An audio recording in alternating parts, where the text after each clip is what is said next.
Well, good morning, YouTube. Everybody knows that camping equals coffee. And everybody knows that every YouTuber has to make coffee videos sooner or later.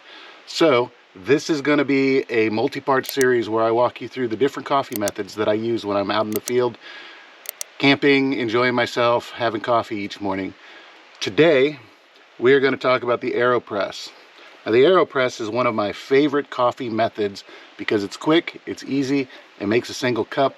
It's a good cup, and it doesn't take much work. So today, we're going to walk through that process.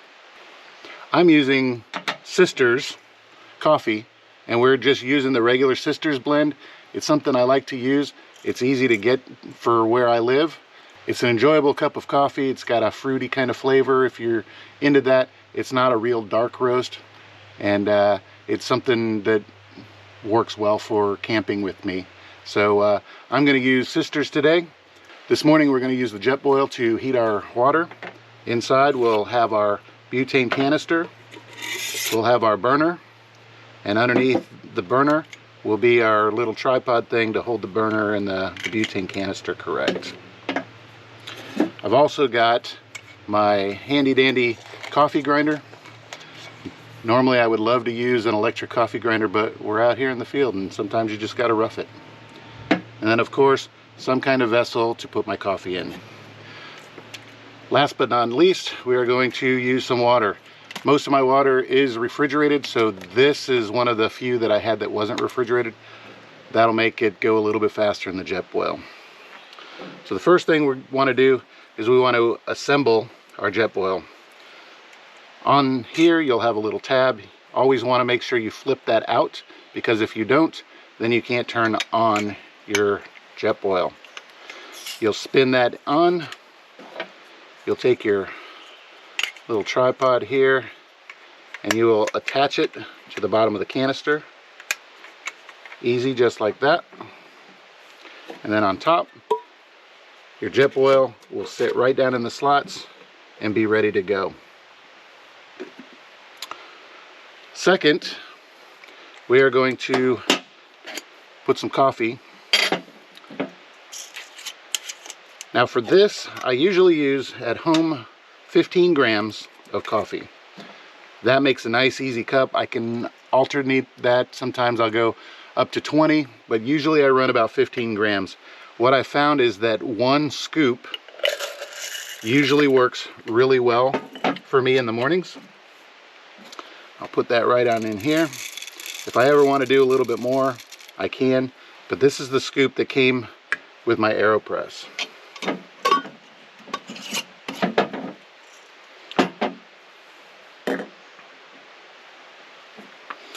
We will reassemble everything, connect it up, and then that's all it takes. Now I have mine, and I should probably show you. Down here on the bottom is how this turns. I have mine set to between 8 and 10 turns, so I'll crank it all the way up till it hits the stop, back it off about 8, and that usually gives me the consistency I like in my Aeropress. If I'm doing something like a pour over or a French press, I'll back this off to 15 or 20, usually 20 or 25 for my French press, and somewhere about 15 to 20 for the pour over.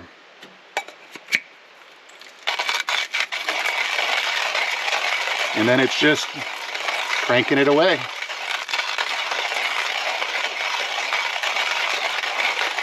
This is by far the hardest part of the entire gig.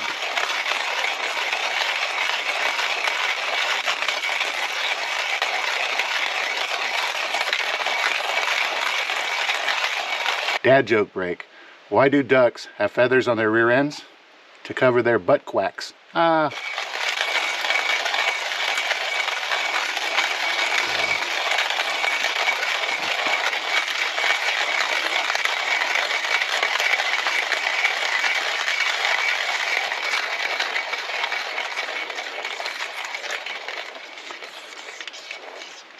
Now that that's done, I will set the handle off to the side, and I will set my coffee off to the side.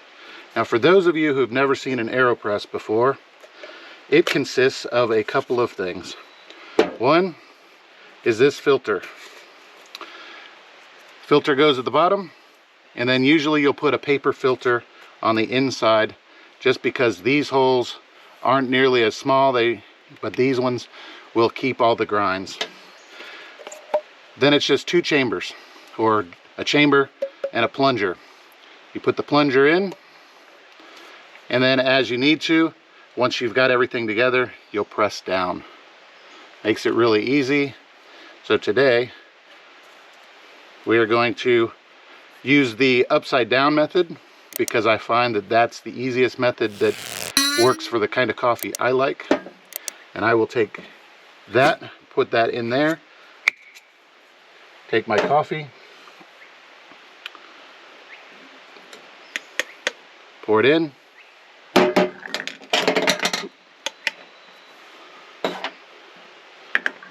put everything back together so that it doesn't fall all over the place, and set that to the side. Now let's work our Jetboil. The Aeropress is not going to use 2 cups of water. So usually what I'll do is I'll run about half of this. If you're unsure, before you put your coffee in, you can always fill it up, raise it to whatever level you want, and then pour that into your Jetboil, and you're ready to go. And then pour your coffee in there. For this, I will run about half, maybe a little bit more. And then at this point, I'll cover this up, making sure that my pour spout is in a direction that won't cause me problems when I go to pour. Place everything on. Get the propane going, and then let that run. On this side, I have the Jetboil that will show you how it's heating, and so that will go up, and when it's ready, we'll be able to see. Set that off like that, and then we wait. Normally takes a minute and a half or so, depending on your elevation.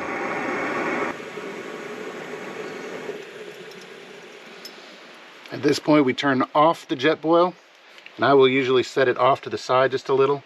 It will be very hot. Normally, the Aeropress, they state that about 185 degrees is the sweet spot. It really depends on how fast you plunge, what your outside temperature is, a variety of other factors. Normally, one of the first things they tell you to do is wet the paper filter.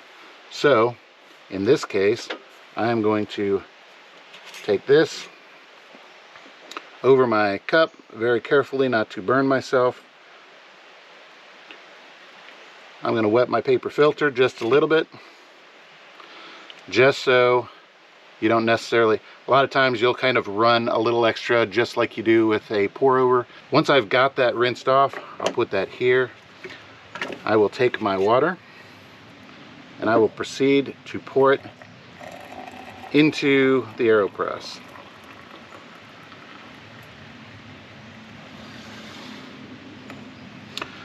I'll bring it up near the top, give it a little stir, just to make sure all the grounds get wet. And then if I need to, may top it off just a little bit.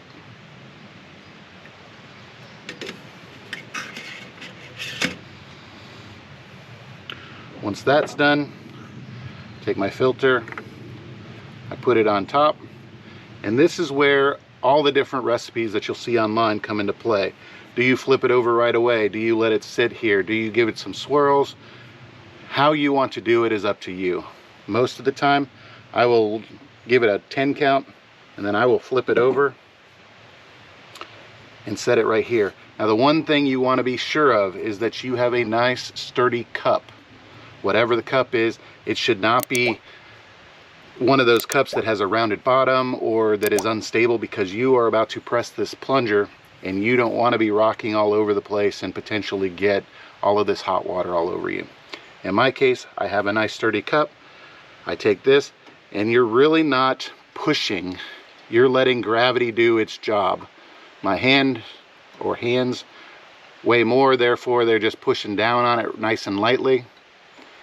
And as it goes down, I may give it a little bit more force if I want to, but for the most part, this is where the Aeropress does what it needs to do, and I do what I need to do. I just kind of wait and work on through.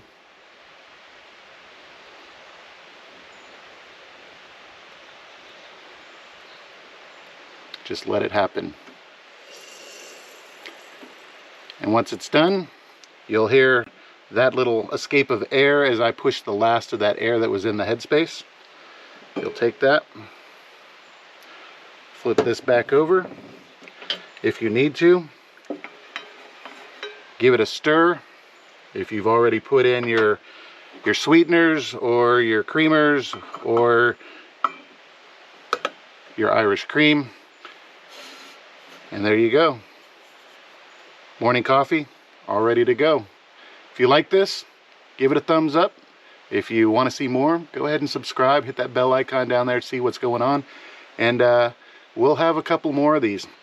I have the pour over method. I have the French press method. I may do cowboy coffee. So tell me how you like to make coffee when you're out at camp, and I'll see what I can do. Thanks. See you next time.